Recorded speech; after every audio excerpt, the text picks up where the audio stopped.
چرا قرب سومونی بین چند ساعت به این سطح پایین آمد؟ این سوال رو من به همکارم عبدالله اشورov روانه میکنم که اولو در استودیو با ماست. عبدالله سلام. مگر در گذشته چنین نمونه وجود داشت؟ سلام شهلا. ما زیاد شاهدی بالاروی قربی دلار در تاجیکستان شده ایم، اما در یک شب 26 درم گران شدن یک دلار در برابر سامانی حداقل در 2 سال اخیر به مشاهده نرسیده بود. البته بالاروی نرخ دلار و قرب خود را از دست دادن سامانی یک چند عامل دارد.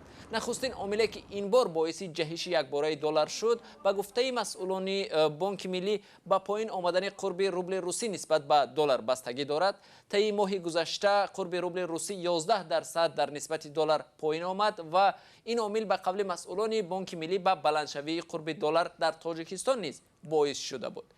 بنابر معلومات مسئولان بانک ملی 80% مبلغ‌های از خارج می آمده به تاجیکستان روبل روسی است و به این خاطر پست و بلند شدن آن به بازار اسعار تاجیکستان نیز به تاثیر نمیماند، چون بانک‌های تاجیکستان با نرخ گران از روسیه با واسطه روبل دلار می‌خرند و از این رو در بازار داخلی نیز آن را گرانتر می‌فروشند. بانک ملی میگوید تشکیلات‌های قرضی در تعیین قرب اسعار حالا آزاد میباشند. عبدالله در آغاز گفتی سبب گرانشوی دلار چند عامل دارد. خب جز از وابستگی از روبل روسی با سبب‌های در میان است؟